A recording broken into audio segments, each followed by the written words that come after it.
Hello दोस्तों, तो स्वागत है अपने इस यूट्यूब चैनल बॉस्ट इन क्लासेस में। और आज हम लोग सीखने वाले हैं क्लास 10th के चैप्टर नंबर 3, जिसका नाम है दोस्तों भारत से हम क्या सीखे, और इसके लेखक मैक्स मूलर।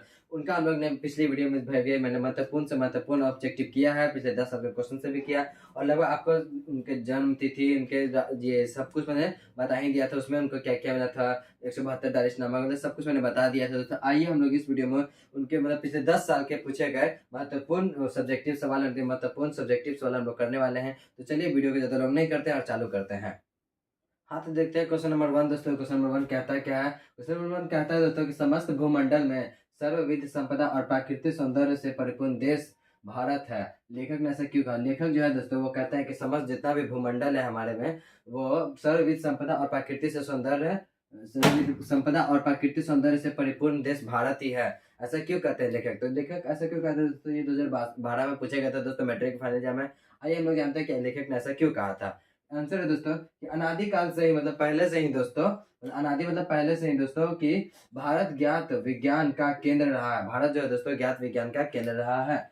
प्रकृति का तो यह सरल स्थली माना जाता है। प्रकृति का तो दोस्तों कि जो हमारे आसपास के नेचर है, एनवायरमेंट है, वहाँ का जो क्या है, ये सरल और स्थली माना जाता है, एक्यूरेट है। जहाँ प्रति 2 महीने पर मौसम बदलते रहते हैं, जहाँ प्रति 2 महीने पर कभी ठंडा, कभी गर्मी, कभी जाड़े के दिन में फिर ठंडा गर्मी मौसम में, फिर बरसात के दिन में आ जाता है, फिर ऑटम सीजन, फिर स्प्रिंग सीजन, बहुत तरह के हर 2 महीने पे मौसम बदलते रहते हैं अपना।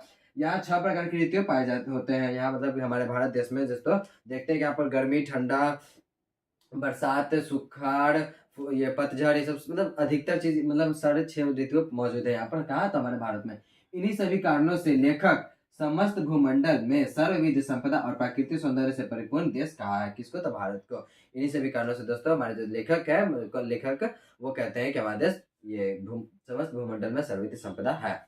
आइए हम लोग नेक्स्ट क्वेश्चन पढ़ते हैं दोस्तों। नेक्स्ट क्वेश्चन नंबर क्या कहता है? भारत किस तरह अतीत और सुदूर भविष्य से को जोड़ता है, स्पष्ट करें। भारत है दोस्तों किस तरह से अतीत यानी कि प्राचीन और सुदूर भविष्य को जोड़ता है। ये क्वेश्चन दोस्तों 2016 में पूछा गया था। आइए हम लोग इसका तो एक लाइन में आंसर है दोस्तों कि भारत अपने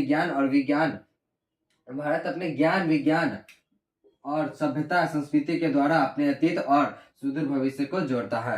भारत दोस्तों जो अपने जो भी अपने अंदर नॉलेज, ज्ञान वगैरह जो भी है, और अपने सभ्यता संस्कृति, इतने आप लोग जानते हैं दोस्तों यहाँ पर कितना संस्कृति मौजूद है भारत में, जो अधिकांश अकॉर्डिंग अगले देश से हमारे देश में अच्छे हैं। तो इसका आंसर ये इतना आसान भाषा मैंने कोशिश किया दोस्तों लिखने का। अगर आपको पसंद आया तो वीडियो को लाइक जरूर कीजिएगा। इसी प्रकार दोस्तों हम लोग चलते हैं क्वेश्चन नंबर 3 पर। क्वेश्चन नंबर 3 क्या कहता है? सच्चे भारत के दर्शन कहाँ हो सकते हैं और क्यों? और ये क्वेश्चन देखिए दोस्तों कब कब पूछा गया, 2015 में भी पूछा गया, 2017 में भी पूछा गया, 2019 में भी पूछा गया, और 2022 में भी पूछा गया, और ये दोस्तों 2026 में पूछे जाने की संभावना भी है। कि क्वेश्चन कहते हैं दोस्तों सच्चे भारत के दर्शन कहाँ हो सकते हैं और क्यों? और ये दोस्तों ये क्वेश्चन में इतना बड़ा आंसर लिखा हुआ था, तो टफ टफ वर्ड यूज किया गया हिंदी में, शुद्ध हिंदी में दोस्तों बोलते हैं ना, थोड़ा सा टफ वर्ड होता है वो यूज किया गया है। और इतना बड़ा आंसर दोस्तों को याद करने में आपको कठिन होगा, इसलिए मैंने अपने लैंग्वेज में छोटा आंसर करने की कोशिश किया। और अगर आपको अगर ये क्वेश्चन अच्छा लगे तो वीडियो को जरूर लाइक कीजिएगा। जैसे सच्चे लोकतंत्र के दर्शन कहाँ हो सकते हैं और क्यों? तो लेखक मैक्स मूलर भारत से हम क्या सीखे, जिसके लेखक है कौन? Max Muller. वही कहता है कि लेखक मैक्स मूलर की दृष्टि में सच्चे भारत का दर्शन भारत के गांव में ही हो सकते हैं। भारत के कहाँ दोस्तों? गांव में ही हो सकते हैं, जहाँ हरियाली भी है, पर्यावरण शुद्ध भी है, हर चीज कहाँ है? भारत के गांव में ही अधिकतर मौजूद है, क्योंकि भारत का मूल सभ्यता संस्कृति गांव में ही देखने को मिलती है। और वहाँ आप लोग जानते होंगे दोस्तों कि गांव में अकॉर्डिंग शहर के अच्छा अपेक्षा गांव में ज्यादा हरियाली भी है, वहाँ की संस्कृति भी अच्छा है, जो हमको बहुत भाती है हम लोगों को। इस प्रकार दोस्तों आपको क्वेश्चन नंबर 3 समझ में आया होगा। हम लोग चलते हैं क्वेश्चन नंबर 4 पे। क्वेश्चन नंबर 4 का दोस्तों वेदांतियों का वेदांती किससे कहा गया और किसने कहा है? आखिर वेदांतियों का वेदांती किसे कहा गया था दोस्तों? तो आप लोग जानते हैं कि वेदांतियों का वेदांती ये स्वामी विवेकानंद को कहा गया था। और कौन कहा था? तो मैक्स मूलर ने कहा था। और ये क्वेश्चन 2023 में पूछा गया था। तो चांस है कि ऑब्जेक्टिव में या सब्जेक्टिव में ये कहीं ना कहीं ये तो पूछ सकता है कि स्वामी विवेकानंद ने मैक्स मूलर को वेदांतियों का वेदांती कहा था। इसका आंसर क्या दोस्तों? कि स्वामी विवेकानंद जी ने कहा था। और किसको कहा था? तो मैक्स मूलर को कहा था। मैंने गलती बता दी दोस्तों, वेदांत को वेदांती मैक्स मूलर ने नहीं बल्कि मैक्स मूलर को ही कहा गया था। कौन कहा था? तो स्वामी विवेकानंद ने कहा था। आइए हम लोग चलते हैं क्वेश्चन नंबर 5 पे। क्वेश्चन नंबर 5 क्या कहता है? भारत को पहचान सकने वाली दृष्टि की आवश्यकता किनके लिए वांछनीय है और क्यों? कि जो अगर भारत को हम लोग पहचान सकते हैं तो किनके लिए हम लोग तो नॉर्मल पहचान सकते हैं। आखिर कौन है जो पहचान नहीं सकते? किनके लिए वांछनीय, कि जो पहचान नहीं सकते। और क्यों नहीं पहचान सकते? कि भारत को पहचान सकने वाली दृष्टि की आवश्यकता विदेशियों को है। कौन दोस्तों? विदेशियों के, भारतवासियों के नहीं बल्कि विदेशियों के बाद जो भारत के निवासी नहीं है उनके लिए। आवश्यक है, क्योंकि वे अज्ञानवश अपने आप को सभी प्रकार से क्या समझ लेते हैं, विकसित मान रहे हैं। क्योंकि जो विदेशी लोग हैं वो अपने आप को क्या मान रहे हैं कि हम एकदम पूरा विकसित कर चुके हैं, ऐसा मान रहे हैं। वास्तविकता यह नहीं है, वास्तविकता यह है कि वास्तविकता यह है कि बिना भारत के सभ्यता संस्कृति को जाने यहाँ के संस्कृति ग्रंथों के अध्ययन किए बिना उनका ज्ञान प्राप्त नहीं किया जाता। बल्कि वास्तविकता तो यह है दोस्तों कि आप लोग भी जान रहे हैं, यहाँ के बारे में अगर आप यहाँ के ग्रंथों का नहीं पढ़ते, यहाँ की संस्कृति को नहीं देखते, तब कैसे बता सकते हैं कि ये देश हमारा खराब है या अच्छा या बुरा, मतलब जो भी है बता सकते हैं कैसे? जब तक यहाँ के बारे में आप देखेंगे नहीं, आप सुनेंगे नहीं, तो कैसे आप जान सकते हैं? जब तक आप उसके बारे में पढ़िए समझिए तब तो जान पाएंगे। वही मतलब यहाँ कह रहा है। आई होप कि दोस्तों आपको क्वेश्चन नंबर 5 भी समझ में आया होगा। चलते हैं हम लोग क्वेश्चन नंबर 6 पर। धर्मों की दृष्टि से भारत का क्या महत्व है? ये दोस्तों देखिए 2012 में, 2014 में, 2020 में, 2021 में, 2024 में, उसके बाद देखिए दोस्तों 99% चांस है दोस्तों कि ये क्वेश्चन पूछा जाएगा। ये क्वेश्चन आप VVI कर लीजिएगा दोस्तों। इसका आंसर है दोस्तों, भारत ब्राह्मण या बौद्धिक धर्म की वैदिक है। मतलब भारत जो है हमारा वो ब्राह्मण या बौद्धिक धर्म, मतलब दोनों एक ही है। जो क्या उसका वैदिक है, यहाँ पर सभी लोग ये है। बौद्ध धर्म की यह जन्मभूमि है। यहाँ पर जो दोस्तों वो बौद्ध धर्म का क्या होता है, जन्म भी हुआ था, इसलिए जन्मभूमि भी है। आज भी यहाँ निधेय मते मित्रता विकसित होती है। आज भी यहाँ दोस्तों क्या है, निधेय मता और मित्रता भी विकसित है। आई होप कि दोस्तों आपको पूरा ये क्वेश्चन समझ में आया होगा। तो आप लोग को एक क्वेश्चन और बताना था जो लॉन्ग में हर साल मतलब लगभग पूछे ही जाते हैं, जो एग्जाम में आने की संभावना थी 2026 में, इसलिए मैंने इस क्वेश्चन को स्पेशल अलग समझाने की कोशिश किया और मैंने लिखा है। आई होप कि अगर आपको ये क्वेश्चन समझ में आ जाए, क्योंकि ये 2026 में आने के समय ज्यादा से ज्यादा है कि ये पूछे जा सकते हैं। लेखक ने नया सिकंदर किसे कहा है? ऐसा कहना क्या उचित है? लेखक का अभिप्राय स्पष्ट कीजिए। लेखक कौन दोस्तों? Max Muller.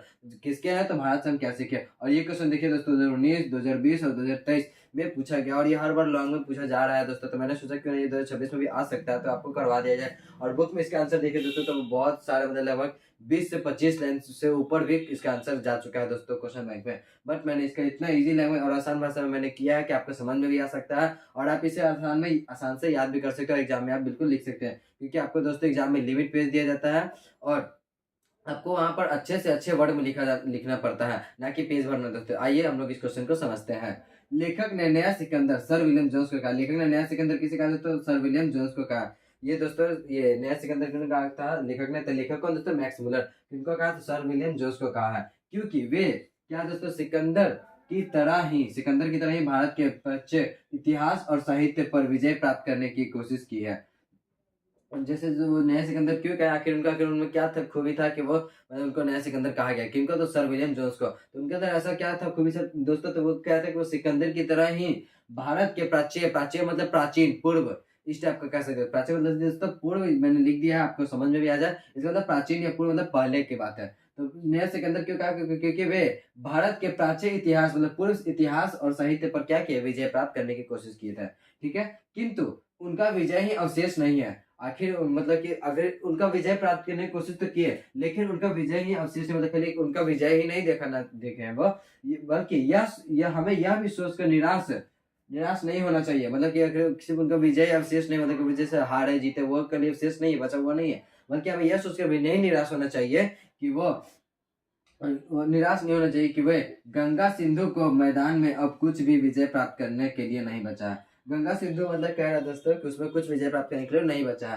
मतलब कि दोस्तों हमें ये कहना चाह रहे हैं सर विलियम जोन्स को आखिर क्यों कहा है कि कह रहे हैं कि नया सिकंदर किनको कहा? तो पहले तो ये पूछा दोस्तों किनको कहा, तो सर विलियम जोन्स को कहा। आपको 2 नंबर तो यहीं पर मिल गया दोस्तों कि लेखक ने किनको कहा? तो लेखक मैक्स मुलर ने नया सिकंदर सर विलियम जोन्स को कहा। क्यों क्या है? क्योंकि वह सिकंदर की तरह ही हमारे देश के मतलब हमारे देश भारत को प्राच्य मतलब कि पूर्व यानी प्राचीन इतिहास के और साहित्य पर विजय प्राप्त किए, बल्कि लेकिन उनका विजय ही अवशेष नहीं था। बल्कि सिर्फ उनका विजय भी है, अवशेष बाकी नहीं है, किसी भी विजय है। बल्कि हमें यह सोचकर भी क्या होना चाहिए? निराश नहीं होना चाहिए दोस्तों कि वे गंगा सिंधु जैसे मैदान में भी अब कुछ भी विजय प्राप्त उनके लिए नहीं बचा है। ठीक है दोस्तों, अगला समझते हैं। प्रयास यह करना चाहिए कि हमें निरंतर विजय प्राप्त करने के लिए अग्रसर होना चाहिए, बल्कि निराश नहीं होना चाहिए दोस्तों कि सोचे कि अगर वो हार गया तो हम निराश हो जाते हैं, कोई हम चीज नहीं कर पा रहे तो निराश नहीं दोस्तों। हमें बल्कि यह प्रयास करना चाहिए कि आगे आने वाले दिनों में कुछ खराबी ना हो। मतलब आगे आने वाले एग्जाम में हम जैसे आपका बोर्ड का पैटर्न है, अगर आपको कुछ नहीं समझ में आया तो आप मेहनत छोड़ दें नहीं दोस्तों। अगर आपको मेहनत नहीं करेंगे तो आपका रिजल्ट सही में नहीं अच्छा होगा। अगर आप मेहनत कर रहे हैं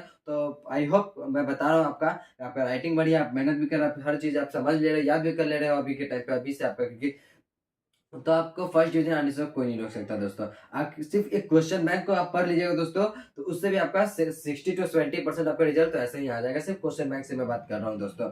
आपके पास अभी भी 2 महीना के अप्रॉक्स से 1 से 2 महीने टाइमिंग है दोस्तों, तो आप लोग बिल्कुल पढ़ाई जरूर कीजिएगा दोस्तों, आ जाएगा। वही बात है कि दोस्तों प्रयास हमें नहीं छोड़ना चाहिए। सिर्फ हमें कोई नहीं हो रहा है तो उससे निराश नहीं होना चाहिए। वही बात है दोस्तों, प्रयास करना यह चाहिए कि हमें निरंतर विजय प्राप्त करने के लिए क्या होना चाहिए, अगर से मतलब आगे होना चाहिए।